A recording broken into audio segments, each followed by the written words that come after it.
மக்களுடைய அரசியலிலே ஒரு சிக்கலான ஒரு காலகட்டமாக இந்த காலத்தை பார்க்கின்றோம். ஏனெனில் எங்களுடைய தமிழ் கட்சிகள் உடைந்து பிரிந்து போய் அந்த கட்சிகள் பிரிந்ததனால் இன்று நாங்கள் தமிழ் மக்களுடைய எங்களுடைய மக்களுடைய பிரச்சனையை தீர்க்க முடியாமல் ஒரு தீர்வையும் காண முடியாத நிலைக்கு தள்ளப்பட்டிருக்கின்றோம்.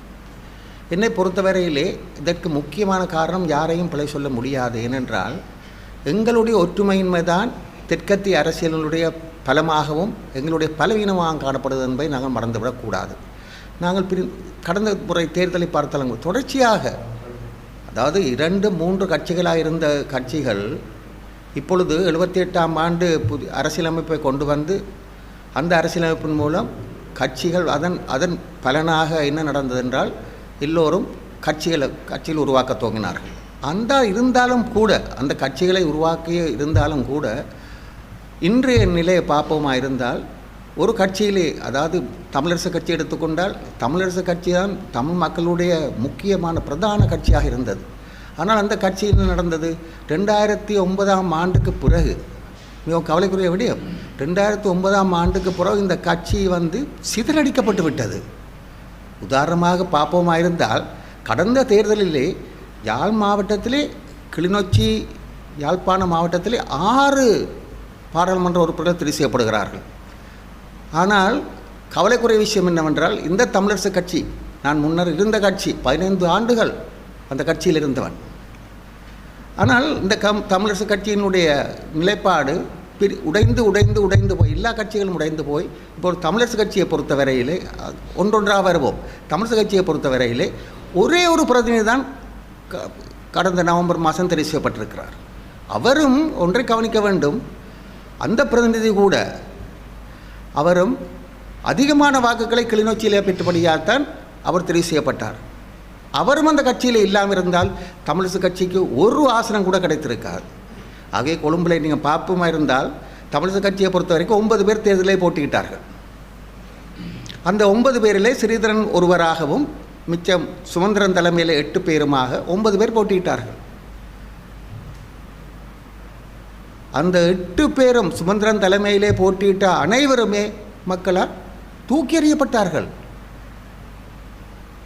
மக்கள் விரக்தி அடைந்திருக்கிறார்கள். ஏனென்றால் எங்களோட ஒற்றுமையின்மை, எங்களோட பலவீனம், எங்களோட ஒற்றுமையின்மை, அந்த ஒற்றுமையின்மையின் காரணத்தில் தான் இன்றைக்கு சிங்கள தேசிய கட்சி, ஆயுதம் தூக்கி போராடிய கட்சி இன்று ஆட்சிக்கு வருவதற்கு முக்கிய காரணம் நாங்கள் தான். அதாவது தெற்கிலே வாக்கு விழுந்தது, அது ஒரு புறம் வைப்போம். ஆனால் வடக்கு கிழக்கிலே நடந்தது, 8 ஆசனங்களை பெற்றிருக்கிறார்கள். சிந்தித்து பார்க்க வேண்டும் நாங்கள் எங்கே இருக்கிறோம் என்று. அங்கே பாராளுமன்றத்திலே எல்லாமாக 19 ஆசனங்கள் இருக்கின்றன, தமிழ் ஆசனங்கள்.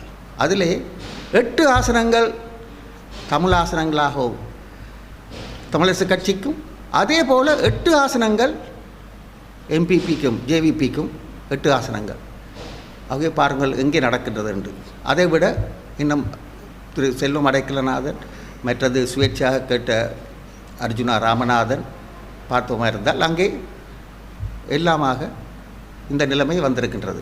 ஆனால் நாங்கள் ஒற்றுமையாக போட்டியிட்டு இருந்தால் இந்த 8 ஆசனங்களும் வரலாற்றிலே முதல் முறை இது நடந்தது. இந்த வரலாற்றிலேயே, அரசியல் வரலாற்றிலேயே முதலாக ஒரு சிங்கள தேசிய கட்சி 8 ஆசனங்களை பெற்றிருக்கிறது என்று கூறினால் இது யார் பொறுப்பு? இதுக்கு நாங்கள் தான் பொறுப்பு. அவர்களுடைய வாக்குறுதிகளை நம்பி மக்களே ஒரு பிழையும் சொல்ல மாட்டோம் நான். ஏனென்றால் 15 ஆண்டுகளாக தமிழரசு கட்சியினுள்ளே இருந்து தமிழ் தேசியத்தை பாதுகாக்கப்பட வேண்டும் என்ற ஒரே ஒரு காரணத்துக்காகத்தான் தமிழரசு கட்சியிலே நான் அரசியலுக்கு வந்தேன். எனக்கு அரசியல் ஒரு முகவரியும் இல்லை, எனக்கு ஒரு வாழ்வாதாரமும் இல்லை அரசியல். ஆனால் இன்று என்ன நடக்கின்றது? அரசியலை ஒரு முதலீடாகவும் தங்களுடைய வாழ்வாதாரமாகவும் எடுத்து விட்டார்கள். மக்களை பற்றி கவலைப்படவில்லை. ஒவ்வொருவரும் நான் ஏற்கனவே கூறியது போல தமிழ் தேசிய போர்வையில் அந்த போர்வையை பொறுத்து கொண்டு தங்களுடைய பொருளாதாரத்தை, தங்களுடைய வளர்ச்சியை, தங்களுடைய பொருளாதாரத்தை நன்றாக பெருக்கிக் கொண்டார்கள். யாரும் பேரை கூற வேண்டிய அவசியமில்லை, எல்லோரும் எங்களோட மக்கள் அறிவார்கள். என்னென்ன முறையிலே அவர்கள் பொருளாதாரத்தை ஸ்திரப்படுத்தி கொண்டார்கள் என்பதை மக்கள் அறிவார்கள். நான் பேரை கூற தேவையில்லை. ஆகவே இந்த நிலைமை இன்று மாற வேண்டுமாயிருந்தால் இன்னொரு விடயத்தை நான் முக்கியமாக இங்கே குறிப்பிட வேண்டும் என்னவென்றால், நாங்கள் தமிழரசு கட்சியிலிருந்து இறுதியாக நானாக ராஜினாமா கொடுத்து விலகியவன். என்னென்றால் என்னை கட்சி விலத்தவில்லை, நானாகத்தான் விலகினேன். என்னென்றால் தொடர்ந்தும் அந்த சேத்துக்குள் இருக்க நான் விரும்பவில்லை. அது சேராக்கிவிட்டது. தந்தை செல்வா உருவாக்கிய அந்த வீடு இன்று ஒரு எனக்கு சில வார்த்தைகள் வந்தாலும் அதை நான் தவிர்த்து கொள்கிறேன். அந்த வீடு அது நாசமாக போய்விட்டது. அந்த வீட்டில் இருந்து ஒரு வழியை பார்க்க வேணுமென்று அப்படி அந்த அடிப்படையிலே தான் நான் இறுதியாக பார்த்தேன். இதிலிருந்து விலக வேண்டிய காலத்தின் கட்டாமல் விலகித்தான் நாங்கள் மிக குறுகிய காலத்துக்குள் ஒரு 3-4 கிழமைக்குள் ஒரு ஜனநாயக தமிழரசு கூட்டமைப்பு என்ற ஒன்றை புதிதாக உருவாக்கி அந்த தேர்தலிலே போட்டியிட்டோம். நான் மக்களுக்கு நன்றி சொல்ல கடமைப்பட்டிருக்கிறேன் என்றால், குறைந்த காலத்துக்குள் எந்த விதமான நிதி உதவியுமின்றி எங்களுடைய சொந்த நிதியிலே, அதாவது உங்களுக்கு எல்லோருக்கும் தெரிந்த விடயம், நிதியை பற்றி நான் பேச வரவில்லை, இருந்தாலும் கூட குறிப்பிட்ட குறுகிய காலத்துக்குள்ளே நாங்கள் தேர்தலிலே போட்டியிட்டு நல்ல கணிசமான வாக்குகளை 7500 வாக்குகளை பெற்றிருக்கிறோம் 3 கிழமைக்குள் 4 கிழமைக்குள்.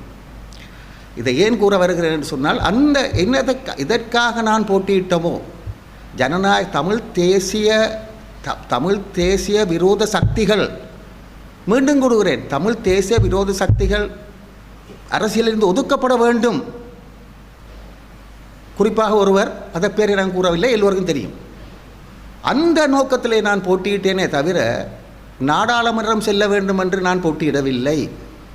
எனக்கு போட்டியிட அவசியமும் இல்லை, எனக்கு நாடாளுமன்றம் செல்ல வேண்டிய அவசியமும் இல்லை, எனக்கு அது முகவரியும் இல்லை, வாழ்வாதாரமும் இல்லை. ஆனால் தமிழ் தேசியம் பாதுகாக்கப்பட வேண்டும்.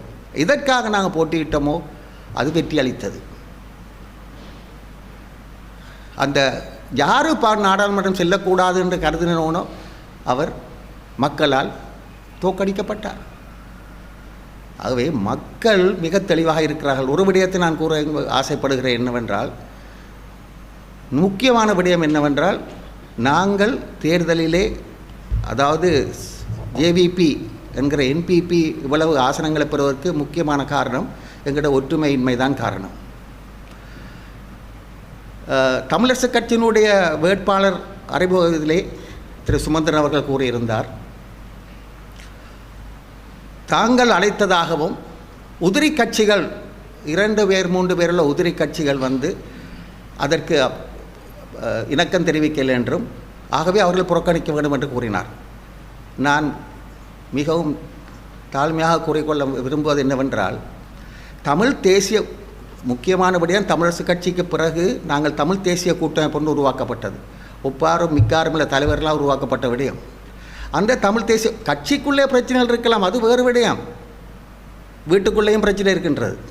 ஆனால் உருவாக்கப்பட்ட அந்த 4 தமிழ் தேசிய கூட்டமைப்பு 2020 இந்த உள்ளூராட்சி தேர்தல் இப்பொழுது அறிவிக்கப்பட்ட போல 2023ஆம் ஆண்டு உள்ளூராட்சி தேர்தல் அறிவிக்கப்பட்டது. அந்த உள்ளூராட்சி தேர்தல் அறிவிக்கப்பட்டவுடன் தமிழரசு கட்சி மத்திய குழு நாடாளுமன்ற உறுப்பினர் சாணக்கியன் அவர்களுடைய இல்லத்திலே ஒரு கூட்டம் நடைபெற்றது, மத்திய குழு கூட்டம். அப்போ மத்திய குழு கூட்டத்துக்கு நானும் சென்றிருந்தேன். மத்திய குழுவிலே ஒரு தீர்மானம் ஒன்று முன்வைக்கப்பட்டது. நாங்கள் தமிழரசு கட்சி தனித்து போட்டியிட வேண்டும் என்ற ஒரு தீர்மானம் ஒரு பிரேரணை வைக்கப்பட்டது. அது ஏற்கனவே கதைத்து விட்டு வந்து தான் மத்திய குழுவிலே அதாவது ஒத்திகை பார்த்துவிட்டு வருவார்கள் என்று, அதே மாதிரி ஒத்திகை பார்த்து வந்து நடந்த விடயம். அப்பொழுது எல்லோரும் ஓரளவுக்கு அவருக்கு ஆதரவு தெரிவித்துக் கொண்டிருந்தார்கள். நான் மிகவும் ஒரு 20-25 நிமிடங்களாக நாங்கள் ஒரு சாதாரண தேர்தலுக்காக வேண்டி ஒரு உள்ளூராட்சி தேர்தல் அவசியமானது தான், இருந்தாலும் கூட அந்த அவசியமான தேர்தலுக்காக வேண்டி நாங்கள் தமிழ் தேசிய கூட்டமைப்பு உடைந்துவிடக்கூடாது என்ற வாதத்தை முன்வைத்தேன். 20 நிமிடம். இறுதியில் அவர்கள் முடிவெடுத்தார்கள், நாங்கள் தனியைத்தான் போட்டியிடுவது என்று. இங்கே ஒரு விடயத்தை பார்க்க வேண்டும். தமிழ் தேசிய கூட்டமைப்பிலிருந்து மற்ற கட்சிகள் பிரிந்து செல்லவில்லை. பிரிந்து சென்றது தமிழரசு கட்சி. நான் அப்பொழுதே கூறியிருந்தேன். ஆனால் சேனாதிராஜா அவர்களுக்கும் தலைமை தாங்கினார். அவரும் என்னுடைய நிலைப்பாட்டில் அவரும் இருந்தார். ஆனால் அவருக்கு செயல்படுத்த முடியவில்லை. செயல் இழந்திருந்தார் என்று கூற வேண்டும். ஏனென்றால் அவர் ஒதுக்கப்பட்டார். கட்சிக்குள்ளே மாவை சேனாதிராஜாவும் திரு சம்பந்தன் அவர்களுக்கும் பலத்த கடா மார்பில் பாய்ந்த மாதிரி அவர்கள் மிகவும் கவலைக்குரிய விடயம். ஆனால் இருந்தாலும் சேனாதிராஜா அவர்களும் இந்த தமிழ் தேசிய கூட்டமைப்பு உடையக்கூடாது, சிதறக்கூடாது என்பதிலே என்னோடு இருந்தார். அதே போன்று மத்திய குழுவில் ஒரு உறுப்பினர் வவுனியாவை சேர்ந்த சேனாதி இதை தமிழ் தேசிய கூட்டமைப்பை உடைத்து நாங்கள் தனியே போகக்கூடாது என்ற கருத்திலே இருந்தார். ஆனால் இன்று என்ன நடக்கின்றது? தமிழரசு கட்சி தனித்து போய்விட்டு அவர்களுடைய தேர்தல் பிரசாரங்களிலே தமிழரசு கட்சி என்று போட்டு கீழே தமிழ் தேசிய கூட்டமைப்பு என்று போட்டிருந்தார்கள். டிவோர்ஸ் எடுத்தது பூரா அது போட இல்லாது. விவகாரத்தை எடுத்தால் விவகாரத்தை எடுத்த மாதிரி தான், பிரிஞ்சால் பிரிஞ்சது தான். ஆனால் அது மக்கள் மடையர் அல்ல. அவள் இந்த நிலப்பாட்டில் இப்பொழுது இதை கேட்கிறார்கள். நாங்கள் பிரிந்து விட்டோம், ஆனால் உண்மையாக பிரித்தது யார்? அதை நாங்கள் தெளிவாக எல்லோருக்கும் தெரிந்த விஷயமாகவே இந்த 2023ஆம் ஆண்டு இந்த உள்ளூராட்சி தேர்தலிலே தான் இந்த மாற்றங்கள் ஏற்பட்டது. ஆகவே முக்கியமான ஒரு விடயத்தை நான் கூற வருகிறேன் என்றால், பிரிந்து செல்வது ஒரு முக்கியமான விடயம் என்றால், மக்கள் நாங்கள் தேர்தலிலே ஒரு கட்சியை உருவாக்கி தேர்தல் பிரசாரத்துக்கு சென்றிருந்தோம். ஆனால் வேட்பாளரை பிரசாரம் செய்ய முடியாது. சட்ட ரீதியற்ற செயல்பாடு. இதை நான் மக்களுக்கு கூற வேண்டிய அவசியம் என்னவென்றால், தேர்தலுக்கு நாங்கள் சென்ற வேளையிலே, பிரசாரத்துக்கு சென்ற வேளையில் ஒரு உறவுகளை, அதாவது வாக்காளர் பெருமக்களை, தாய்மார்களை, சகோதரிகளை சந்திக்கும் சந்தர்ப்பம் கிடைத்தது. அவர்கள் ஒரு இல்லத்துக்கு சென்றிருந்தேன், பருத்தித்துறையில். அந்த தாயார் என்னை அழைத்து தனது மகளை கூப்பிட்டார். எங்களுக்கு வந்த துண்டு பிரசுரம் எல்லாத்தையும் கொண்டு வாருங்கள் என்றார். ஒரு 15-20 இருக்கு. 15-20 இருக்கும். அந்த தாய் என்னிடம் கேட்ட கேள்வி, இதோ பாருங்கள், 15-20 தான் நீங்கள் பிரிந்திருக்கிறீர்கள். சுயேட்சை குழு ஒரு பக்கத்தால் 20 கிட்ட, கட்சிகள் 15-16 கிட்ட. அது நாங்கள் என்ன செய்கிறது? நியாயமான கேள்வி. மக்கள் சலிப்படைந்ததுக்கும் வெறுப்படைந்ததுக்கும் அவர்கள் அதிருப்தி அடைந்ததுக்கும் முக்கிய காரணம் எங்களுடைய பிளவு. அவர்கள் எங்களுக்கு வாக்களிக்க முடியாத சூழ்நிலையிலே தான், அவர்கள் ஒரு நம்பிக்கையிலே தான் சிங்கள தேசிய கட்சியான என்பிபிக்கு வாக்களித்தார்கள். அதுக்கு நாங்கள் தான் பொறுப்பு. வாக்குகளை கூட்டி பார்த்தீர்களா இருந்தால், கடந்த தேர்தலில் நடந்த வாக்குகளை பார்ப்போமா இருந்தால், வெளிப்பட பிரிந்து போயிருந்தாலும் கூட மற்ற தமிழ் தேசிய கட்சிக்கு விழுந்த வாக்குகளை விட 80,000 வாக்குகள் தான் என்பிபிக்கு விழுந்திருந்தது. 3 ஆசனங்கள் சிங்கள கட்சிக்கு இங்கே, மிகுதி 3 ஆசனங்கள் பிரிந்து எங்களுக்கு வந்திருந்தது. ஆக ஒன்றாக இருந்திருந்தால், நாங்கள் ஒற்றுமையாக கேட்டிருந்தால், இப்பொழுது மிகவும் கவலையாக இருக்குது. 2009ஆம் ஆண்டு அந்த நிலைமை, அதை விடுவோம் ஒரு பக்கம். ஒரு தனித்தலைமை இருக்க வேண்டும். தமிழ் தேசியத்தை கொண்டு போகிறதுக்கு ஒரு தனித்தலைமை, பொறுப்புள்ள தலைமை, அதே போல் கொள்கை பிடிப்புள்ள தலைமை அவசியமானது. ஆனால் இங்கே கொள்கை பிடிப்பு இல்லை. ஆகவே இந்த அடிப்படையிலே மக்கள் வாக்களித்தார்கள். ஆனால் ஒரு விடயம், இப்பொழுது தெரிவுகள் நடந்து முடிந்து விட்டன. நாடாளுமன்றமும் துவங்கி 6 மாதம் ஆகின்றது. இந்த 6 மாதத்தில் என்ன நடந்திருக்கிறது என்றதை பார்க்க வேண்டும். இந்த 6 மாதங்களில், அதாவது என்பிபி, ஜேவிபி அவர்கள் தங்களுடைய தேர்தல் விஞ்ஞாபனத்திலே பல வாக்குறுதிகளை வழங்கியிருந்தார்கள். ஒரு விடயத்தை நாம் பார்க்க வேண்டும் என்னவென்றால், நாங்கள் வெளியே இருந்து எதிர்க்கட்சியிலிருந்து 1000 குறைகளை கண்டுபிடிக்கலாம். ஆனால் நாங்கள் ஆளுங்கட்சி ஆனால் அந்த கேள்விகளுக்கு நாங்கள் மறுமொழி சொல்ல வேண்டிய கட்டத்துக்கு தள்ளப்படுகிறோம். அது கட்டத்தை என்பிபிக்கு வந்திருக்கின்றது. 64ஆம் ஆண்டு உருவாக்கப்பட்ட 14ஆம் தேதி 5ஆம் மாதம் அன்றைய போய டேட் சிங்களம் வருகிறது. ஒரு போய நாளிலே தான் இந்த கட்சி உருவாக்கப்பட்டது. பௌர்ணமி நாளிலே தான் ரோகண விஜயவீர 7 இளைஞர்களை கொண்டு அந்த கட்சியை ஆரம்பித்தார். ஆரம்பித்து 1964ஆம் ஆண்டு ஆரம்பிக்கப்பட்ட கட்சி போராட்டம், அவர்கள் ஜனநாயக ரீதியாக அது எப்படி இருந்தாலும் கூட போராட்டத்தின் மூலம் 71ஆம் ஆண்டு போராடினார்கள். கலவரம் நடந்தது, நான் கண்ணால் பார்த்தவன். இதை 89 அதை விட மோசம். ஆகவே இந்த கலவரங்கள் மூலம் இருந்து இறுதியாக அவர்கள் ஜனநாயக ரீதியாக இப்பொழுது ஆட்சிக்கு வந்திருக்கிறார்கள். ஆட்சிக்கு வந்தவர்கள் அவர்களை பொறுத்தவரையிலே அவர்கள் ஆட்சிக்கு வந்து கொடுத்த வாக்குறுதிகளை நிறைவேற்ற முடியாமல் இருப்பதை நாங்கள் கண்ணால் காணக்கூடியதாக இருக்கின்றது. என்ன கூறினார்கள்? மிகவும் பட்டியலிட்டை கொண்டே போகலாம். சுருக்கமாக சொல்ல போனால் முக்கியமான விடயம், எங்களை பாதிக்கின்ற விடயம், அரசியல் கைதிகளை விடுதலை செய்வோம் என்று கூறினார்கள். ஒரு விடயத்தை நாங்கள் பார்க்க வேண்டும். அவர்களும் ஜேவிபியும் வந்து 89ஆம் ஆண்டு, 71 விடுவோம் நீண்ட காலம், 89ஆம் ஆண்டு ஜேவிபியும் அதே போல் விடுதலை புலிகளும் வடக்கிலும் தெற்கிலும் நடந்த பல கலவரங்கள் பல போராட்டங்களினால் அந்த காலகட்டத்திலே வந்து போலீஸார் கைது செய்து எந்த விதமான காரணமும் இல்லாமல் கூட கொன்றே போலீஸ் நிலையத்திலே கொன்று அவரை கொலை செய்திருக்கிறார்கள் எத்தனையோ இளைஞர்களை. அந்த கைது செய்து அந்த கட்டத்திலே 89ஆம் ஆண்டு வடக்கிலையும் தெற்கிலையும் நடந்த இந்த இந்த இந்த இந்த இந்த இந்த போராட்டங்களினால் 9000 இளைஞர்கள், 1-2 அல்ல 9000 இளைஞர்கள் அப்பொழுது தடுப்பு கால் வைக்கப்பட்டார்கள் வரலாற்றிலே. இதை சர்வதேச மன்னிப்பு சபை தனது அறிக்கையில் குறிப்பிட்டிருக்கின்றது. அங்கேதான் அரசியல் கைதி என்று அது சர்வதேச மன்னிப்பு கூறுகிறது என்னவென்றால், ஒருவர் தடுப்பு கால் வைக்கப்பட்டால் வேற அது வந்து அரசியல் கைதிகள். ஆனால் இங்கே நீதி அமைச்சர் அரசியல் கைதிகள் என்று யாரும் இல்லை என்கிறார். வேறு யாரும் அமைச்சர் சொல்லியிருந்தால் கூட பரவாயில்லை, அல்லது வேறு கட்சிக்காரர் சொல்லியிருந்தாலும் பரவாயில்லை. ஜேவிபி போராட்டத்தின் மூலம் எவ்வளவோ கைதிகளை எவ்வளவோ இழப்புகளை சந்தித்தவர்கள் வந்து இப்பொழுது பதவிக்கு வந்தவுடன் அரசியல் கைதி இல்லை என்றார்கள். ஆனால் நீதி அமைச்சர் என்னுடைய மிக நெருக்கமானவர், எனக்கு 30-35 வருடங்களாக தெரியும். அது வேறு விடயம். ஆனால் இது வேறு விடயம். ஆகவே அரசியல் கைதிகள் விடுதலை செய்வென்றார்கள். இப்பொழுது வெளிப்படையாக விமல் ரத்நாயக் கூறுகிறார், அரசியல் கைதி விடுதலை செய்ய மாட்டோம் என்று. இதை நம்பியும் எங்களுடைய மக்கள் வாக்களித்தார்கள். பாதிக்கப்பட்டவர்கள் ஆயிரக்கணக்காக பாதிக்கப்பட்டவர்கள். அது ஒரு பக்கம். அடுத்த விடயம் கூறினார்கள், பயங்கரவாத தடை சட்டத்தை நீக்குவோம் என்று. அவர்கள் நீக்க வேண்டியவர்கள் என்னென்றால் அதனால் பாதிக்கப்பட்டவர்கள்.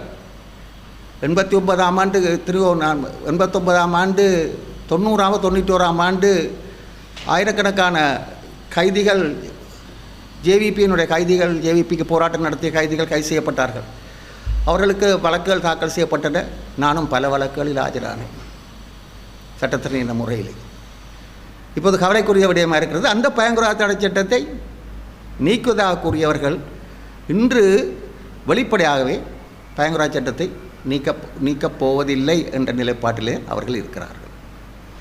ஆக இந்த விடயங்களை பார்க்கும் பொழுது அப்படி ஒவ்வொரு விடயங்களும் காணி விடுவிப்பு என்றார்கள். இப்பொழுது எல்லாமே வந்து முதலில் வந்தவுடன் ஒரு ஷோ காட்டுற என்ற மாதிரி இப்படின்னா அது இப்பொழுது நிலைமை புற்றாக மாறி இருக்கின்றது.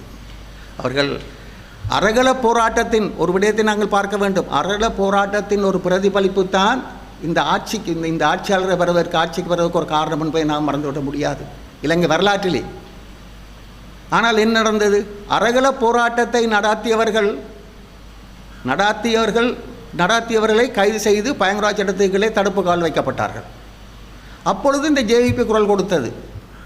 ஆனால் இதே ஜேவிபி அறகல போராட்டக்காரர்களும் பயங்கரவாத தடை சட்டத்தை கைது செய்யப்பட்டார்கள். முஸ்லீம் இளைஞர்கள் பயங்கரவாத சட்டத்தில் கைது செய்யப்பட்டார். எங்களுக்காகத்தான் கொண்டு வரப்பட்டது. ஆனால் நாட்டிலே பதவிக்கு வந்தவுடன் இந்த ஒரு விடயத்தை கவனிக்க வேண்டும் என்னவென்றால், இந்த நாட்டிலே உள்ள சட்டங்களில் ஒருவரை தடுத்து வைப்பதற்குள்ள ஒரே ஒரு சட்டம் பயங்கரவாத தடை சட்டம். 44 ஆண்டுகளாக நான் வாதாடி கொண்டிருக்கிறேன். இந்த பயங்கரவாத சட்டத்தை வெளியே இருந்து கொண்டு சொல்லலாம், ஒழிப்போம், நீக்குவோம் என்று எங்களுடைய தமிழ் தேசிய கட்சிகளும் தமிழரசு கட்சியும் ஊர்வலம் சென்றது. ஆனால் என்னவென்றால், இந்த விடயத்தை பயங்கரவாத தடை சட்டத்தை ஒழிப்போம் என்று கூறியவர்கள் அது பதவிக்கு வந்த பிறகு அவர்களுக்கும் யாரையாவது தடுத்து வைக்க வேண்டுமா இருந்தால் ஆட்சியில் இருப்பவர்கள் இந்த பயங்கரவாத சட்டம் பாதிக்கப்பட வேண்டும். ஆகவே அது நீக்கப்படும் என்பது ஏற்றுக்கொள்ளப்பட முடியாது.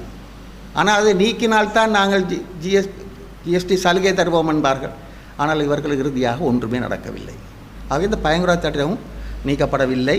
அது நீக்கப்பட ஒரு விடயத்தை நான் கூற வேண்டும் என்னவென்றால், எங்களுடைய தலைமைத்துவங்களுடைய பலவீனங்கள் பயங்கரவாத தடை சட்டம் 79ஆம் ஆண்டு 48ஆம் இலக்க சட்டமாக இந்த நாட்டிலே கொண்டு வரப்பட்டது. பயங்கரவாத தடை சட்டம் அல்ல, பயங்கரவாத சட்டம் கொண்டு வரப்பட்ட வேளையிலே இங்கே தான் இந்த ஒரு விடயத்தை தான் எங்களுடைய ஒற்றுமையின்மை என்பதையும் எங்களுடைய அதிகார போட்டி என்பதற்கும் ஒரு நல்ல உதாரணம் என்னவென்றால், இதை கொண்டு வரப்பட்ட போது தமிழ் தலைமைத்துவங்கள் பேரை கூற விரும்பவில்லை, அவர்கள் ஏதோ முடிந்த விஷயம். தலைமைத்துவங்களுக்கு திரு ஜே.ஆர். ஜெயவர்தனா கூறினார், இது தற்காலிகமாக கொண்டு வர சட்டம், அதை நாங்கள் இன்னொரு 2 வருடம் 3 வருடத்தில் நீக்கி விடுவோம் என்று திரு அமுதலிங்கத்திலிருந்து அவ்வளவு பேரும் அதுக்கு ஆதரவளித்தார்கள். பயங்கரவாத தடை சட்டம் கொண்டு வரத்துக்கு ஆதரவளித்தது எங்களுடைய தமிழ் தலைமைத்துவங்கள். ஆனால் விசேடமான அம்சம் என்னவென்றால், அதன் பிறகு பல பயங்கரவாத தடை சட்டத்தில் சில திருத்தங்கள் கொண்டு வரப்பட்டது. இறுதியாக ஒரு திருத்தம் கொண்டு வரப்பட்டது 2022ஆம் ஆண்டு 12ஆம் இலக்க சட்டம் 1222 திருத்தம் கொண்டு வரப்பட்டது. அந்த திருத்தம் கொண்டு வரப்பட்ட பொழுது எல்லோரும் எதிர்ப்பு தெரிவித்தார்கள். இல்லை, வளமை போல எதிர்ப்பு தெரிவித்தார்கள். நான் ஒருவன் மட்டும்தான் கூறினேன், இந்த சட்டம் ஆதரிக்கப்பட வேண்டும் என்று. பயங்கரவாத தடை சட்டத்திலே திருத்தம் நிச்சயமாக ஆதரிக்கப்பட வேண்டும். ஏனென்றால் திருத்தத்தை அவர்கள் பார்க்கவில்லை. அந்த திருத்தத்தை ஆதரித்தபடியினால்தான் கட்சிகள் அந்த திருத்தத்தை ஆதரிக்க வேண்டும் சொன்னேன். ஆனால் 2022 இந்த நாடாளுமன்ற உறுப்பினர்கள், தமிழ் உறுப்பினர்கள் அதற்கு எதிர்ப்பு தெரிவித்தார்கள். அதாவது எதிர்க்க வேண்டிய 79ஆம் ஆண்டு எதிர்க்காமல் 2022 ஆதரிக்க வேண்டிய நேரத்தில் ஆதரிக்காமல் அங்கே ஆதரித்தார்கள், இங்கே எதிர்த்தார்கள். ஆனால் எதிர்த்த ஆண்டவன் கிருபையாலே அந்த அந்த அந்த சட்டமூலம் அமுலாக்கப்பட்டு அதனால் 150 கைதிகள் பிணையிலும் விடுதலையும் சென்றார்கள். இப்பொழுது 20 கைதிகள் தான் இருக்கிறார்கள். ஆகவே இதை நான் கூற வருகிறேன் என்று சொன்னால், நாங்கள் ஆகவே இறுதியாக இந்த அரசை பொறுத்தவரையிலே அவர்கள் பதவிக்கு வந்த பிறகு இருந்த அரசை விட இவர்களுடைய செயல்பாடுகள் இன்னும் மோசமாக போகும் என்பது நிலைப்பாடு இப்போ காணப்படுகிறது. காணிகளை விடுவிப்போம் என்றார்கள், இன்னும் காணிகள் பறிபோகும் சந்தர்ப்பம் இருக்கின்றது. விகாரைகள் பெருகலாம். அது போன்று அந்த நிலைப்பாடு தான் இப்பொழுது காணப்படுகின்றது. ஆகவே இதற்கு ஒரே ஒரு வழி, இந்த அடிப்படையிலே தான் நாங்கள் தீர்மானித்தோம். நாங்கள் ஒன்றுபட்டு நின்றால் வெளியே, நாங்கள் ஒரு கட்சியாக ஒரு தலைமைத்துவத்தின் கீழ் இருந்தால் வெளியே, மற்றபடி இந்த தமிழ் சமூகத்தையும் தமிழ் தேசியத்தையும் பார்க்க முடியாது என்றபடியால்தான் ஜனநாயக தமிழரசு கட்சியாகிய எங்களுடைய, ஏன் ஜனநாயக தமிழரசு கட்சி என்று வைத்தோம்? உண்மையான தமிழரசு கட்சியிலே, நான் இருந்த கட்சியிலே ஜனநாயகம் இல்லை. ஒருவர் தான், அங்கே ஒருவர் தான். ஒருவர் என்றால் சர்வாதிகாரி தான். யார் என்று தெரிந்த விடயம். ஏனென்றால் அதற்கு எல்லோரும் கட்டுப்படுவார்கள் என்றால் எல்லோருக்கும் தேவை பதவி. கொள்கைகள் எல்லாம் ஒரு பக்கம் வைப்போம். தலைமைத்துவ பதவியை பார்த்தீங்கன்னா அந்த கட்சியில் நடந்த விடயத்தை, தலைமைத்துவ தேர்தல் நடந்தது, தெரிவு செய்யப்பட்டார் ஒருவர், ஸ்ரீதரன் என்று ஒருவர் தெரிவு செய்யப்பட்டார். அடுத்த கிழமை நீதிமன்றத்திலே வழக்கு. யார் வைத்தது? கட்சிக்குள்ளேயே. ஆக கட்சிக்குள்ளேயே ஒரு முரண்பாடு, கட்சிக்குள்ளே ஒரு ஒற்றுமையின்மை. அன்று வேட்பாளருடைய அறிமுக இதுக்கு திரு சிவஞானம் ஸ்ரீதரன் வரவில்லை, சமூகம் அளிக்கவில்லை. ஆக கட்சிக்குள்ளே தங்கட வீட்டுக்குள்ளே ஒரு ஒற்றுமை இல்லாதவர்கள் மற்றவர்களை பார்த்து ஒற்றுமையை பற்றி பேசுகிறார்களே. முதலில் தங்கட வீட்டை ஒற்றுமைப்படுத்த வேண்டும். திரு சம்பந்தரும், நான் வெளிப்படையாக கூறுவேன், சம்பந்தரும் அவரை தேடிக்கொண்ட விஷயம், மாவையும் அவரும் தேடிக்கொண்ட விஷயம்தான். ஆனால் அவர் இருவருமே மறைந்த பிறகு நான் அவர்களுக்கு மரியாதை செலுத்துகிறேன், கௌரவருக்கு. ஆனால் மிகவும் இறுதி கட்டத்திலே மிகவும் எதை கூறுவது என்று தெரியவில்லை, இறுதி கட்டத்தில் அவர்கள் மிகவும் மன வேதனை அடைந்திருந்தார்கள். ஆகவே இந்த நிலையிலே நாங்கள் கட்சியை எங்களுடைய கட்சி இப்பொழுது எங்களுடைய முழு நோக்கமும் நாங்கள் ஒரு தலைமைத்துவத்தின் கீழ் செயல்பட வேண்டும், நாங்கள் ஒன்று கூட வேண்டும். யார் பெருசு யார் சின்ன என்பதல்ல, ஆறு என்பதில்லை. ஒரு தலைமைத்துவத்தின் கீழே பொறுப்பான அதே போல் கொள்கை பிடிப்புள்ள ஒரு தலைமைத்துவத்தின் கீழே நாங்கள் செயல்பட வேண்டும் என்பதற்காகத்தான் நாங்கள் ஜனநாயக தமிழ் தேசிய மக்கள் முன்னணியுடன் இணைந்து நாங்கள் செயல்படுகின்றோம். அது செயல்பட்ட எங்களுடைய நோக்கம் என்னவென்றால், வெற்றி தோல்வியெல்லாம் ஒரு பக்கம் வைப்போம், எங்களுடைய முழு நோக்கமும் தமிழ் தேசியம் பாதுகாக்கப்பட வேண்டும். இப்பொழுது நீங்கள் உதாரணமாக பார்ப்போமே, ஏற்கனவே நாங்கள் 3 ஆசனங்களை, நான் கூறுவது யாழ்ப்பாணத்தில் வடக்கில் பார்த்தா 5 ஆசனங்கள், வடக்கிலே வவுனியாவில் வடக்கில் பார்த்தா 6 ஆசனங்கள், அதில் ஒன்றை தவிர 5 ஆசனங்கள் இழந்து விட்டோம். ஆகவே அவர்கள் எங்களை இப்பொழுது என்பிபி கட்சியினுடைய தெரிவு செய்யப்படுபவர்கள் பட்டிருப்பவர்கள் மக்கள் எல்லோரும் இவர்கள் எப்படி தேசிய கட்சி பாதிக்கும் என்று சொன்னால், ஒருவருக்காவது அமைச்சு பதவி கொடுக்கப்பட்டிருக்கிறதா, ஒருவருக்காவது பொறுப்பான பதவி கொடுக்கப்பட்டிருக்கிறதா இந்த அரசிலே? தமிழ் மக்கள் எங்களுடைய உறவுகள் தெரிவு செய்த என்பிபியிலே தெரிவானவர்களுக்கு ஒருவருக்காவது பொறுப்பான பதவி கொடுக்கப்பட்டிருக்கிறதா? இல்லை. அவர்களை அதாவது அவர்களை ஒரு தங்களுடைய தேவைக்கு பாவிப்பார்களே தவிர மக்கள் எதிர்பார்த்தது கிடைக்கப் போவதில்லை. ஆகவே இந்த அடிப்படையிலே நாங்கள் இப்பொழுது எங்களுடைய தீர்மானம் என்னவென்றால், எல்லா முரண்பாடுகளையும் தவிர்த்து ஒரு தலைமைத்துவம். இங்கே போட்டி என்னடா, எல்லோரும் தலைவர், எல்லோரும் பிரபாகரனாக பார்க்கிறார்கள். பிரபாகரன் ஒன்று தான், செல்வநாயகம் ஒன்று தான், ஜிஜி பொன்னம்பலம் ஒன்று தான். ஆகவே எல்லோரும் பிரபாகரனாக முடியாது, எல்லோரும் செல்வநாயகம் ஆக முடியாது, எல்லோரும் ஜிஜி பொன்னம்பலமாகவும் முடியாது. அதை புரிந்து கொள்ள வேண்டும். இங்கே எல்லோரும் தலைவர்கள். இந்த தலைவர் பிரச்சனையும் பதவி பிரச்சனையும் இந்த பிறகு தமிழரசு கட்சிக்குள்ள என்ன போட்டி நடந்து கொண்டிருக்கின்றது? இப்பொழுதும் வழக்கு நீதிமன்றத்தில் இருக்கின்றது. அந்த வழக்கிலையும் தெரிவு செய்யப்பட்ட தலைவருக்காக, குகதாசனுக்காகவும், இப்பொழுது இருக்கிற நாடாளுமன்ற குகதாசனுக்காகவும் நான் தான் போய் வழக்கு நடத்தினேன். ஆகவே நீதிமன்றத்திலே நிற்கின்றது. ஒரு கட்சிக்கு ஒரு தலைவர் இல்லை, இப்பொழுது பதில் தலைவர் இருக்கிறார். கட்சிக்கு ஒரு செயலாளர் இல்லை, பதில் செயலாளர். இந்த கட்சியை நம்பி மக்கள் வாக்களிக்க முடியுமா? முதல்ல வீட்டை துப்புராக்குங்க, அது வரைக்கும் குடிபோக முடியாது. அதாவது தமிழரசு கட்சியை பாதிக்க வேண்டும் என்று கூறவில்லை, உண்மையாக யதார்த்த நிலையை பாதிக்கிறேன் கூறுகிறேன் என்றால் 15 ஆண்டுகள் அங்கே இருந்து பார்த்தவன், எவ்வளவோ முயற்சித்து பார்த்தேன். 1% நான் பெற்றுக்கொண்டது கிடையாது. எல்லாமே நான் என்னுடைய இதுதான் ஏற்கனவே கூறியது போல், எனக்கு அது தமிழரசு கட்சி முகவரியும் அல்ல, எனக்கு வாழ்வாதாரமும் இல்லை. ஆகவே இந்த அடிப்படையில் தான் நாங்கள் இந்த முறை கூட்டாக போட்டியிட்டு மக்களை ஒன்று திரட்ட வேண்டும். அதாவது என்பிபியில் இருந்து மக்களுடைய, ஆனால் மக்களை இப்படி சொல்ல முடியாது, மக்கள் எங்களுடைய உள்ள வெறுப்பின் காரணமாகவும் அதனால் தான் வாக்களித்தார்கள் மாறி.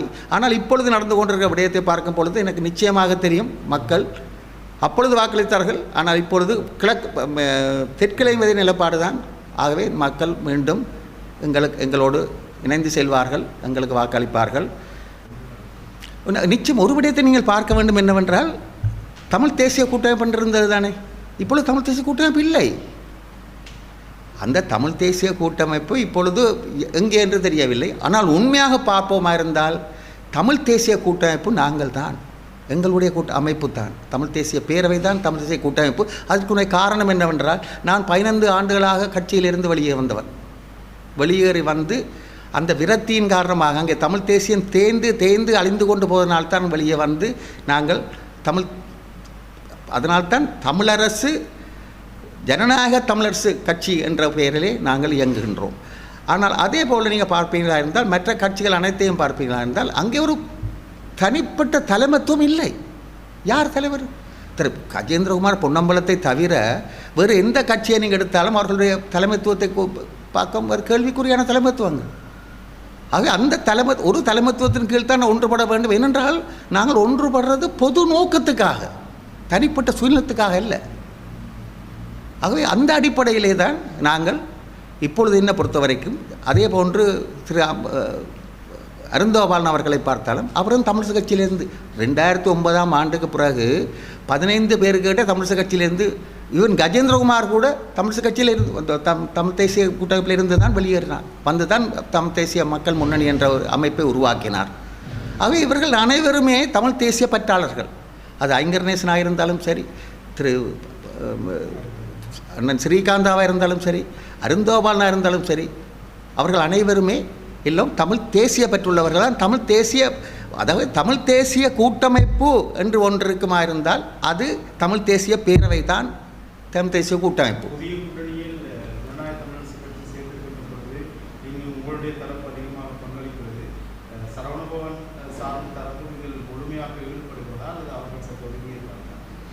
இல்லை, இந்த நேற்றும் இந்த விடயத்தை ஒரு இந்த கேள்வி கேட்கப்பட்டது. உண்மையாகவே நான் ஏற்கனவே கூறியது போல சரவணபவன் அவர்களும் அவர் எனக்கு 2-3 முறை தொலைபேசியில் எனக்கு தொடர்பு கொண்டார். ஆனால் எங்களால் உண்மையைத்தான் கூற வேண்டும். என்ற தொடர்பு கொண்ட போது அவரிடம் தொடர்பு கொள்ள முடியும். இறுதியாக அவர் யாழ்ப்பாணம் வரும் பொழுது அன்றைய தினம்தான் தொடர்பு கொண்டேன். தொடர்பு கொண்ட பிறகு அவருக்கு ஒரு நாள் நாங்கள் கதைப்போம் என்று. ஆனால் நிச்சயமாக அவர் தனித்து இயங்குகிறார் என்பது அல்ல, அவர் நிச்சயமாக எங்களுக்கு முழு ஆதரவும் தருவார் என்பது எங்களுக்கு எதிர்பார்ப்பு. ஏனென்றால் எங்களுடைய அடிப்படையான காரணம் என்னவென்றால், எங்களுக்கு தனிப்பட்ட குரோதமோ தனிப்பட்ட விரோதமோ இல்லை.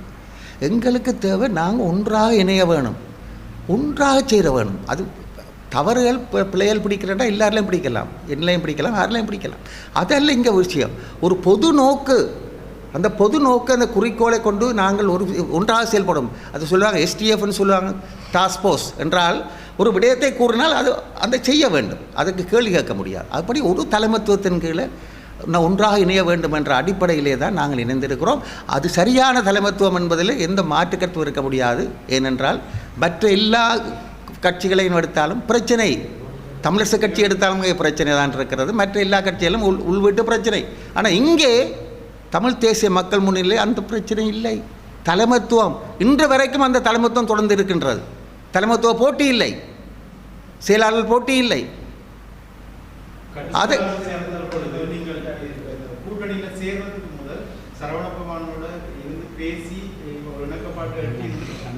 அப்பொழுது அவர் வெளிநாட்டில் இருந்து விட்டார். சிகிச்சையின் காரணமாக அவர் எங்கள் பிரித்தானியா, லண்டன்லையும் இந்தியாவிலையும் சிகிச்சையின் காரணமாக அவர் இருந்தபடியால் அவர் தொடர்பு கொள்ள முடியவில்லை.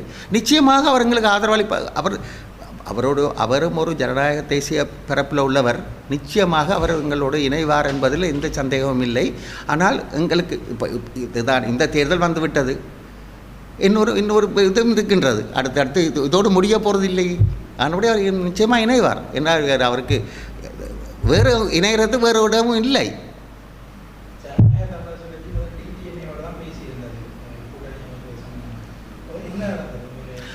அங்கே நல்ல ஒரு கேள்வி. இப்போ நாங்கள் பார்த்தோம். இப்பொழுது நான் ஏற்கனவே இந்த பதிலை கூறியிருக்கிறேன், தெளிவாக கூறுவென்றால் டிடிஎனோட போய் தான் கதை. ஏனென்றால் எங்களோட நோக்கம் யார் என்பது அல்ல. எங்களோட நோக்கம் நாங்கள் ஒன்று கூட வேண்டும், ஒன்று சேர்ந்து போட்டியிட வேண்டும். எங்களோட கூட்டம் பொதுவான எதிரிக்கு எதிராக நாங்கள் போராட வேண்டும் என்றால் நாங்கள் ஒன்று கூட வேண்டும். பொதுவான எதிரி யார் என்று உங்களுக்கு எல்லோருக்கும் தெரியும். ஆகவே நாங்கள் ஒன்று கூட வேண்டும். ஆகவே அந்த அடிப்படையிலே தான் நாங்கள் ஆரம்பத்திலே டிடிஎன் அழைத்தார்கள். அவர்களிடம் சென்று பேச்சுவார்த்தை நடத்தினோம். ஸ்ரீகாந்த் அவர்களிடம் கதைத்திருக்கிறோம், பேச்சுவார்த்தை நடத்தினோம். ஆனால் என்னவென்றால், நான் ஏற்கனவே கூறியது போல ஒரு கூட்டு பொறுப்பு, கலெக்டிவ் ரெஸ்பான்சிபிலிட்டி, ஒரு பொறுப்பு, கூட்டு பொறுப்பு இருக்க வேண்டும். மற்ற கட்சிகளும் கூட்டு பொறுப்பு இல்லை, டிடிஎன்லேயும் கூட்டு பொறுப்பு இல்லை. நான் வெளிப்படையாக கூறுகிறேன். அங்கே உள்ளுக்கு எல்லோரும் இந்த தலைமத்துவ போட்டியும் ஒரு சிக்கல்களும் இருக்கு. ஆனால் ஜனநாயக தமிழ் தேசிய மக்கள் முன்னணியிலே அது இல்லை. தலைவர் என்றால் தலைவர். அங்கே யார் தலைவர்? எல்லோரும் தலைவர். ஆக நான் உண்மையைத்தான் கூறுவேன், எனக்கு மறைத்து கூற வேண்டிய அவசியம் இல்லை. ஏனென்றால் உண்மை அதுதான். அந்த அடிப்படையில் தான் நாங்கள் இணைந்திருக்கிறோம். ஆகவே நாங்கள் டிடிஎனுடன் கதைத்து பார்த்தோம், கதைக்க வேண்டியில்லை. ஆனால் எங்களுடைய சூழ்நிலையை பொறுத்த வரைக்கும் இப்பொழுது எங்களுடைய நோக்கம் மக்களும் எதிர்பார்க்கிறார்கள், ஒன்று கூட வேண்டும், நீங்கள் ஒன்றாக வாங்கள், நாங்கள் வாக்களிக்கிறோம். அதுதான் எங்களுடைய உறவுகள் கூறுகின்றன, மக்கள் கூறுகின்றார்கள். இந்த சந்தர்ப்பத்தை நாங்கள் விடுவோமா இருந்தால், என்னுடைய மிகவும் தாழ்மையாக நான் வேண்டிக் கொள்வது என்னவென்றால், இந்த சந்தர்ப்பத்தை நாங்கள் இழப்போமா இருந்தால் நிச்சயமாக நாங்கள் வடக்கு கிழக்கு இரண்டையும் தெற்கோடு இணைத்ததுக்கு இப்பொழுது நாங்கள் வடக்கு கிழக்காக போராடி கொண்டிருக்கிறோம், எங்களுடைய தேசம் என்று கூறுகிறோம். ஆகவே நாங்கள் அவர்களுக்கு கேள்வி கேட்க முடியாத அளவுக்கு என்கிற சூழ்நிலை உருவாகிவிடும். இப்பொழுதே கேள்வி கேட்க முடியாது வந்து விட்டது, அந்த நிலைமை உருவாகும். ஆகவே நாங்கள் எங்களுடைய பலத்தை காட்ட, நாங்கள் ஒரு தனி இனம், இந்த மண் எங்கள் மண், நாங்கள் தனி இனம் என்பதை காட்டுவதற்கு எங்கள் உறவுகளுடைய ஆதரவு எங்களுக்கு தேவை. அவர்கள் தருவார்கள். நாங்கள் ஒன்றாக செயல்பட்டால் எங்களுக்கு நிச்சயமாக வெற்றி. இது நிச்சயமாக எனக்கு உள்ள வெற்றியோ அல்லது மற்றவர்களுக்குள்ள வெற்றியோ அல்ல, இது தமிழ் மண்ணுக்குள்ள வெற்றி, தமிழ் மொழி. கடந்த காலத்தில் வந்து தாங்கள் மட்டுமே தனித்துவமானவர்கள் செயல்பட்ட தமிழ் தேசிய மக்கள் முன்னணி தற்போது ஒரு கூட்டணியில் வந்து இதை நீங்கள் எப்படி பார்க்குறீங்க? ஏன்னா இனிய அரசியல் கட்சிகள் எல்லாத்தையும் கடுமையாக விமர்சித்த தரப்பு தற்போது ஒரு கூட்டணியில். நல்ல கேள்வி, நல்ல கேள்வி. அவர்கள் தனித்துவமாக இயங்கியதில் ஒரு நியாயம் இருக்கின்றது. ஏனென்றால் ஏற்கனவே நான் கூறியது போல எல்லோரையும் இணைத்து கொண்டு போக முடியாது. எல்லோரும் ஒரு தலைமைத்துவம் என்றால் உங்களுக்கு தெரியும், தலைமைத்துவம் என்றால் தலைமைத்துவ முடிவு இறுதி முடிவாக இருக்க வேண்டும், கலந்து ஆலோசிக்க வேண்டும், ஒரு முடிவு எடுக்க வேண்டும். அவர்கள் பார்த்தால் தங்களுடைய ஒத்துப்போகக்கூடிய ஒரு நாடு இரு தேசம் என்பதை அதையும் விமர்சனம் செய்தவர்கள் இருக்கிறார்கள். எல்லாருக்கும் ஒரு 13ஆவது திருத்தத்துக்கு விஷயம் இருக்குது. அப்படி ஒவ்வொரு பிரபாகரன் அவர்கள் எங்களுடைய ஒப்பார் மிக்கார் தலைவர் போராடியது இறுதி மூச்சு வரைக்கும் தனி ஈழம் என்று தானே போராடினார். அவர்கள் விட்டு கொடுக்கவில்லையே. ஒன்றில் தனி ஈழம் அல்லது மரணம், ரெண்டில் ஒன்றை சந்தித்தார். அதுதான் தமிழருக்கு அழகு. ஆக அந்த அடிப்படையிலே இவர்கள் வந்து தாங்கள் ஜனநாயக தமிழ் தேசிய மக்கள் முன்னணி அவர்கள் நீண்ட முயற்சி எடுத்தார்கள். ஆனால் இப்பொழுது அவர்கள் பார்த்தார்கள், அவர்கள் சரியான நேரத்தில் எனக்கு கொஞ்சம் காலம் போய்விட்டது என்றாலும் கூட இந்த நேரத்தில் வந்து அவர்கள் பார்த்தார்கள் ஒத்த கருத்தை உள்ள, அதாவது ஒரே கொள்கை உள்ள அவர்கள் ஒன்றாக இணைய வேண்டும். அந்த அடிப்படையிலே தான் நாங்கள் இணைந்திருக்கிறோம். அவர் ஏற்கனவே கூறியது போல தேர்தலுக்கு முன்னரே இந்த மத்திய குழுவில் இந்த தீர்மானம் எடுக்கப்பட்டது. ஆனால் காலம் வந்து அதற்கு அந்த காலம் பத்தாமையினால் அந்த காலம் இது நடைமுறைப்படுத்தப்படவில்லை.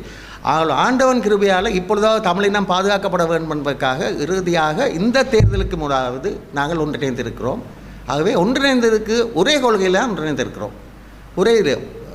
ஒரு கொள்கை ரீதியாக தான் ஒன்றிணைக்கிறோம். நாங்கள் இந்த ஒன்றிணைந்ததுக்குள்ளே ஒரு கட்சி தலைவர் இருந்தாலும் ஒரே கொள்கையின் அடிப்படையில் தான் ஒன்றிணைந்திருக்கிறோம். ஆகவே மற்றவர்களை நாங்கள் அழைக்கிறோம், தமிழ் தேசிய விரோதிகள் அல்ல, தமிழ் தேசிய பற்றாளர்களை நாங்கள் அழைக்கிறோம், வந்து இணைந்து கொள்ளுங்கள். என்றால் காலம் போய்விடும், அந்த காலம்தான் முக்கியம். எல்லாம் கிடைக்கும், ஆனால் காலம் கிடைக்காது. அந்த காலத்துக்குள்ளே இது வந்து நாங்கள் இணைந்து போட்டியிட்டு தனிப்பட்ட லாபங்களுக்காக இந்த போட்டியிடுவதில்லையே, மக்களுக்காக எங்களோட இறுதி மூச்சிலே நாங்கள் எதையாவது இந்த இனத்துக்கு செய்தோம் என்றது ஒரு திருப்தி தான் எங்களோட வாழ்க்கையில் மிகவும் முக்கியமானது. அந்த அடிப்படையில் தான் ஒன்றிணைந்திருக்கிறோம்.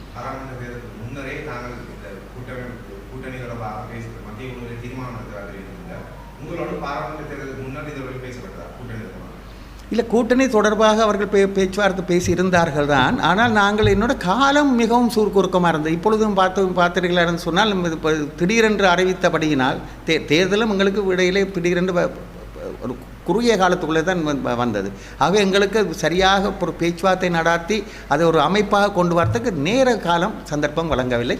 அல்லது அப்படி வழங்கியிருந்தால் நிச்சயமாக நாங்கள் பாராளுமன்ற தேர்தலில் ஒன்று கூடி இருக்கலாம். ஆனால் என்ன ஒரு விடயத்தை நான் கூறுகிறேன், எந்த கட்சியை நீங்கள் பார்த்து மற்ற கட்சிகளை நான் தனிப்பட்ட முறையில் அவர்களுக்கு எதிராக நான் கருத்து கூறவில்லை. தமிழ் தேசியம் பாதுகாக்கப்பட வேண்டுமா இருந்தால், தமிழன் அது தமிழனுடைய விலாசம் இருக்க வேண்டுமானால், தமிழனுடைய நிலம் இருக்க வேண்டுமானால், தமிழன் மொழி இருக்க வேண்டும். இப்பொழுது எங்கள் பொட்டுக்கும் பிரச்சனை வருகிறது, அதுவும் எங்கள் கலாச்சாரத்தையும் கை வைக்கிறார்கள். ஆகவே வருமா இருந்தால் நாங்கள் ஒரு கொள்கை அடிப்படையிலே, ஒரு விடயத்தை நான் தெளிவாக கூறுகிறேன், கொள்கை அடிப்படையிலே அன்றிலிருந்து இன்று வரைக்கும் எதற்கும் விலை போகாமல் விட்டு கொடுக்காமல் விலை போகாமல் இருக்கின்ற ஒரே ஒரு கட்சி தலைவன் என்றால் அது கஜேந்திரகுமார் பொன்னம்பலம் என்பதை யாரும் மறுத்துவிட முடியாது.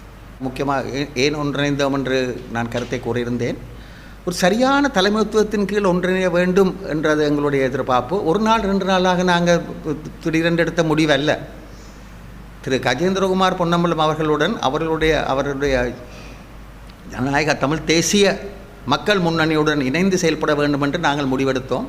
அந்த முடிவின் அடிப்படையிலே தான் நாங்கள் ஜனநாயக தமிழரசு கட்சியாகிய நாங்கள் அதனோடு இணைந்து, அதே போன்று எங்களுடைய ஏற்கனவே எங்களுடைய ஜனநாயக தமிழரசு கூட்டமைப்பிலே இணைந்திருந்து போட்டியிட்ட திரு தமிழ் தேசிய பசுமை இயக்கம், மற்றது தமிழ் தேசிய கட்சி திரு சிரேஷ்ட வழக்கறிஞர் திரு ஸ்ரீகாந்த் அவருடைய தமிழ் தேசிய கட்சி, ஆகவே அதோடு அருந்தோபாலன் அவரும் இணைந்து தான் நாங்கள் ஒரு விடயத்து முக்கியமான காரணம் தமிழ் தேசியம் பாதுகாக்கப்பட வேண்டும், இதைவிட வேறு ஒரு தெரிவு இல்லை. அந்த அடிப்படையிலே தான் நாங்கள் இணைந்து ஒரு கூட்டாக இந்த தமிழ் தேசிய பேரவை என்ற பெயரிலே அந்த பெயரிலே நாங்கள் ஒன்றாக இணைந்து இந்த தேர்தலிலே களமிறங்கியிருக்கிறோம் என்பது மிகவும் முக்கியமான விடயம்.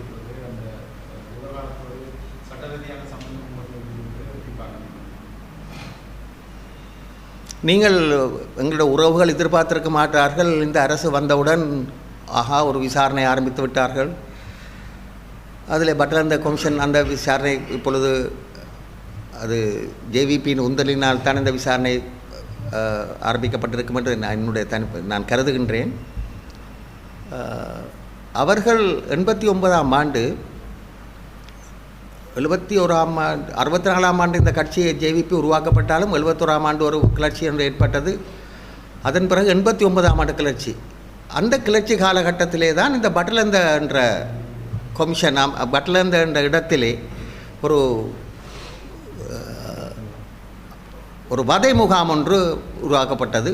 அது எல்லோரும் தெரிந்த விடயம். அதிலே கொண்டு வந்து கொலை செய்யப்பட்டவர்கள் ஜேவிபியினர். அதை நாங்கள் மறந்துவிடக்கூடாது. அவர்கள் அதாவது ஒவ்வொருவரும் அது தொடர்ச்சியாக இப்பொழுது சக்தி டிவியிலே போட்டுக்கொண்டு வருகிறார்கள். ஒன்றால் நடந்த விடயங்களை அப்படியே போட்டுக்கொண்டு வருகிறார்கள்.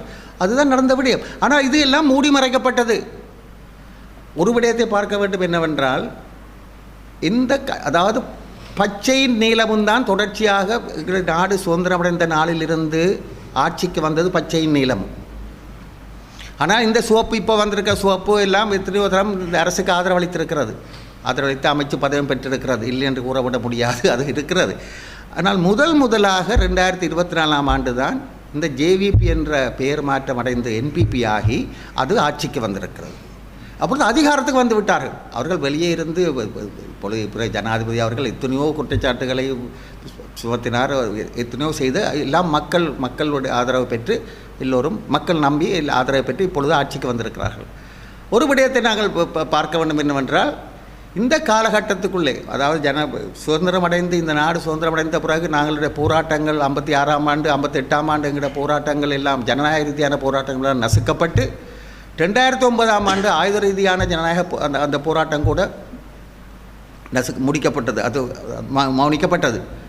ஆனால் இவ்வளவு இருந்தும் கூட இந்த 15 வருஷங்களுக்கு இந்த இவ்வளவு காலத்துக்கும் எத்தனையோ விடயங்களுக்கெல்லாம் கமிஷன் அமைப்பார்கள். ஒவ்வொரு விடயங்களுக்கும் ஒரு கமிஷனை வைப்பார்கள். அந்த கமிஷன் அறிக்கை வரும். அந்த அறிக்கை வந்து அப்படியே கிடப்பில் போடப்படும் எல்லாருக்கும். அந்த கமிஷனை வைக்கிறது என்னென்னா, அதை திருப்திப்படுத்தி ஒரு இடைக்காலம் ஒரு கமிஷன் வைக்கிறோம் என்றோன்னா எங்களுடைய மக்களும் அதை மறந்து விடார்கள். ஒரு கமிஷன் வச்சு கமிஷனில் வர விடயத்தை வெளிப்படையாக வந்து அதை நடைமுறைப்படுத்துறது ஒரு காலம் நடைபெறவில்லை. பச்சையின் நீளம் என்னதான் கூறினாலும், இந்த சிவப்பும் அப்படித்தான் இப்பொழுது, பச்சையின் நீளம் எவ்வளவுதான் முரண்பாடுகள் இருந்தாலும் அவர்கள் ஒரு குட்டையில் உரிய மட்டைகள். அவர் விடுற பிள்ளையை இவர்கள் கூறுவார்கள், இவர் விடுற பிள்ளையை கூறுவார்கள். தேர்தல் காலத்திலே அவரை எல்லாம் மாறி மாறி பேசுவார்கள். ஆனால் எங்களை பொறுத்த வரைக்கும் தேசிய பௌத்தம் என்ற மொழி மதம் ரீதியாக அவர்களை பிரிக்க முடியாது. அவர்கள் எப்படியும் ஒருவர் பாதுகாத்து கொண்டு வருவார் என்றால், இப்போ உதாரணமாக உங்களுக்கு தெரியும், இப்போ ஒவ்வொரு கட்டத்திலையும் இப்போ உதாரணமாக நான் பார்ப்போமே, எங்களுடைய ஆயுத போராட்டம் வலுவடைந்தது. ஆரம்பத்திலேயே 83ஆம் ஆண்டு சிறையில் வந்து 53 குட்டிமணி தங்கத்துறை தேவன் நான் ஆஜரானேன். திரு சிவசிதம்பரம் அவர்களுடன் யூனியர் சட்டத்தட்டியாக முதலாவது வழக்கு என்ற வழக்கும் அதுதான். வரலாற்றிலே பயங்கரவாத சட்டத்திலே முதலாவது வழக்கும் குட்டிமணி தங்கத்துறை தேவனுடைய வழக்குத்தான். அந்த வழக்குத்தான் எனக்கும் நான் முதலாவதாக கனிஷ்ட சட்டத்தினை ஆஜராக முதல் வழக்கு. என்னோடு மிகவும் நெருக்கமானவர்கள். குட்டிமணியும் என்னோடு மிகவும் நெருக்கமாக பழகினார்கள். ஆகவே என்ன நடந்தது? அவர்களுக்கு வந்து ஜூலை 25ஆம் தேதி நினைக்கிறேன், 27 நாங்கள் தப்பி சென்ற நேரம் 27ஆம் தேதி வெளிக்கடை சிறைச்சாலையில் 53 கைதிகள் படுகொலை செய்யப்பட்டார்கள். அந்த படுகொலை செய்யப்படுவத நாளுக்கு அதே அன்றைய பகல் வந்து லலித் அத்தலோத் முதலியும் காமினி திசாநாயக்கம் சிறைச்சாலைக்கு சென்றிருக்கிறார்கள். ஆகவே திட்டமிட்டு இந்த கொலைகள் நடைபெற்றன. என்ன நடந்தது? அது நீண்ட கதை. அதை எனது புத்தகத்தில் கூறியிருக்கிறேன். ஆகவே இந்த இது செய்யப்பட்ட பிறகு இதற்கு ஒருவருமே ஒன்றும் செய்யவில்லை. இறுதியாக ஒரு கமிஷன் கூட வைக்கவில்லை. சந்திரிகா குமாரதுங்க ஆட்சிக்கு வந்த பிறகு அவர் ஒரு சர்வானந்தா அவருடைய, அதாவது முன்னாள் நீதியரசர் சர்வானந்தனுடைய பிரதம நீதியரசர் சர்வானந்தனுடைய தலைமையில் ஒரு கமிஷனாக ஆரம்பிக்கப்பட்டது. அதுவும் கிடப்பில் மூடப்பட்டது. இப்போ இங்கே பார்க்க வேண்டும் என்னவென்றால், இந்த பட்டலந்த கமிஷன் வந்து பட்டலந்தை தங்களுடைய மக்களுடைய விருப்பமோ இல்லையோ தங்களுக்கு நடந்த விடயத்தை வெளிக்கொண்டு வரத்தாக தான் இப்போ ரணிலை பற்றி எல்லாம் வெளியே வருகின்றது. அதற்கு ஐக்கிய தேசிய கட்சியால் கூறப்படும் காரணங்கள் மறைமுகமாக பார்க்க போனால் அட்மிஷன் என்பார்கள், அதாவது ஏற்றுக்கொள்ளும் மாதிரி சில காரணங்கள் அந்த காரணங்கள் கூறப்படுவது அந்த சரியான காரணங்கள் அல்ல. ஆனால் இந்த கமிஷன் வந்து அவர்கள் தங்களுடைய போராளிகளுக்கு நடந்த கொலைகளையும் விசேடமாக கொலைகளையும் வதைகளையும் வெளிக்கொண்டு வரத்தான் அந்த பட்டலந்த கமிஷன் வந்தது. அதை இப்பொழுது அந்த புத்தகத்தை திறந்திருக்கிறார்கள். நாங்கள் இது என்னவென்றால், நீங்கள் செய்யுங்கள் அதை. அதே போன்று எங்களுக்கு நடந்த அநீதிகளையும் வெளிக்கொண்டு வாருங்கள். கொலை செய்துவிட்டு குட்டிமணியின் உடலை கொண்டு வந்து நிர்வாணமாக பொருளை சந்தியிலே, அதாவது அந்த சிறைச்சாலை கரையில் இருக்கின்றது புஞ்சு பொருளை சந்தியிலே வந்து ஒரு புத்தர் சிலைக்கு கிளை போட்டார்கள். அப்படி கையை களை வெட்டி அப்படி கண்ணை தோண்டினார்கள். அப்போ இப்படியெல்லாம் நடந்தது. அது என்ன விடயம் என்று சொன்னால், 83ஆம் ஆண்டு இந்த கலவரம் நடந்த பொழுது இந்த கலவரத்தில் அதே போன்று பட்டலந்த கமிஷன்லேயும் அதே போன்று தான். பட்டலந்த கமிஷனுக்கு இப்பொழுதும் கண்கண்ட சாட்சிகள் இருக்கின்றன, ஒவ்வொரு சாட்சியும் இருக்கின்றன. அதே போன்று இந்த குட்டிமணி தங்கத்துறை 53 போராளிகளும் எங்களுடைய உறவுகளும் அவர்களுக்கும் அந்த சிறைச்சாலையிலிருந்து தப்பியவர்கள் இப்பொழுதும் கண்கண்ட சாட்சிகள் இருக்கின்றன. இதையும் செய்யுங்கள். இதை எங்களுடைய தமிழ் தலைமத்துவங்கள், எங்களுடைய தமிழ் பேசுபவர்கள் நாடாளுமன்றத்தில் இவைகளை வெளியே கொண்டு வர வேண்டும். அதாவது நடைமுறையில் சும்மா நாங்கள் வாசிச்சுட்டு வர்றதுக்கு நாடாளுமன்றம் இல்லை. இங்கே வாசித்து போட்டு டிவியில் வந்து அதோட முடியுதான். அது அல்ல முக்கியமானது. அதுபோல் குட்டிமணி இந்த விஷயம் கொண்டு வரப்பட வேண்டும், முக்கியமான விடயம். இதுபோல் எங்களுக்கு இறுதியாக நாங்கள் எங்களுடைய வெளிப்படையாக சொல்லுவோம், நாங்கள் எங்களை பொறுத்த வரைக்கும் சர்வதேச விசாரணை முடிந்து விட்டதுன்னு நாங்கள் சொல்லவில்லை. நாங்கள் சர்வதேச விசாரணத்தை எதிர்பார்க்குறோம். ஏனென்றால் உள்ளக விசாரணையால் எங்களுக்கு எந்த தீர்வும் வரப்போகிறது இல்லை. அது வெளிப்படையான உண்மை. ஆகவே இந்த பட்டலந்த கமிஷனை கொண்டு வந்தது போல நல்ல விடயம். ஆனால் எங்களுடைய அந்த ஜேவிபிக்கு நடந்தது கொண்டு வர முடியுமா இருந்தால் எல்டிடி காலத்தில் நடந்த இதை கொண்டு வர முடியாதா? கொண்டு வர வேண்டும். ஒரு நீதி கிடைக்க வேண்டும் எல்லோருக்கும். அவருக்கு ஒரு நீதி, எங்களுக்கு ஒரு நீதி இல்லையே. ஆகவே நீதி கிடைக்க வேண்டும். அப்படியே எத்தனையோ விடயங்கள் இருக்கின்றன. திருவோணமலையிலே கடத்தி கொண்டு சென்றார்கள். எங்கே? அதற்கே வைக்க முடியாது. அது மட்டுமா? 11 இளைஞர்கள் கடத்தப்பட்டார்கள். 11 இளைஞர்கள் யார் கர்நாடக, அதாவது கடற்படையினரால் 11 இளைஞர்கள் கடத்தப்பட்டார்கள் 2008ஆம் ஆண்டு. அந்த இளைஞர்களுக்காக நான் தான் வாதாடினேன். அதில் ஒன்று கவலைக்குரிய விடயம் என்னவென்றால், ஒரு தாயின் ஒரே ஒரு குடும்பத்துக்கு ஒரே ஒரு மகன் தான், சரோஜா என்ற அவருடைய மகன். அவன் இறுதியாக வெளிநாட்டுக்கு செல்வதற்காக முதல் நாள் தனது உறவுகள் தன் ஃப்ரெண்ட்ஸுகளை கொண்டு வந்து ஒரு சின்ன ஒரு விருந்து கொண்டு இருக்க பொழுது அவரை கடத்தி கொண்டு போனார்கள். உண்மை ஒருபடியம் என்னவென்றால் இந்த 11 பேரும் அவர்களுக்கு வவுனியா யாழ்ப்பாணத்துக்கு அன்றாவரம் கூட தெரியாது, அதுக்கு அங்கெல்லாம் வந்ததே கிடையாது. 11 இளைஞர்களும் கடத்தி கொண்டு சொல்லி வதை முகாம் வைத்தார்கள். எங்கே? திருவண்ணாமலையிலே. அந்த வழக்கிலே தான் அது யுத்தம் நடந்து கொண்டிருக்கிறது. 2009ஆம் ஆண்டு நான் நீதிமன்றத்தில் ஆஜராகி கொண்டிருக்கிறேன். கருணாகுடைக்காக வேண்டி 90 சட்டத்தரணிகள், 5 ஜனாதிபதி சட்டத்தரணியும் 90 சட்டத்தரணிகள் ஆஜரானார்கள். நான் அந்த குடும்பத்துக்காக தனியே நின்று எனது ஜூனியரோடு ஆஜரானேன். இதுதான் ஆகவே இப்போ கருணாகுடை இந்த வழக்கில் கூட அன்று அந்த 2 விடயங்கள் வெளிக்கொண்டப்பட்டது. ஒன்று திருகோணமலையிலே வதை முகாம் வெளிக்கொண்டப்பட்டது, ஒன்று முல்லைத்தீவிலே வதை முகாம் என்ற கோட்டபாய அன்று கோட்டபாய வதை முகாம் அதற்கு பேர். அதுவும் வெளிக்கொண்டப்பட்ட இந்த வழக்கிலே அதுக்கு நீதி கிடைக்க வேணுமா? அதுக்கு இப்போ கண்கண்ட சாட்சிகள் இருக்கிறது, அதுக்கு வைக்கலாமே. அப்படி பட்டியலிட்டு கொண்டு போகலாம். திருவண்ணாமலை உங்களுக்கு தெரியும், இளைஞர்கள், கல்லூரி மாணவர்கள், யூனிவர்சிட்டி தகப்பன் உடைய நிலைப்பாடு அந்த ஒன்று நடக்கவில்லை. உங்களையும் செய்யுங்கள், எங்களையும் பாருங்கள். இதற்கு எங்களுடைய மக்களால் தெரிவு செய்யப்பட்டு போயிருக்கின்ற தமிழ் நாடாளுமன்ற உறுப்பினர்கள் குரல் கொடுக்க வேண்டும் என்பது, அது என்பிபி மெம்பராக இருந்தாலும் சரி, யாராக இருந்தாலும் சரி, தமிழ் மக்களால் தெரிவு செய்யப்பட்டவர்கள் குரல் கொடுக்க வேண்டும் என்பது எங்களுடைய வேண்டுகோள்.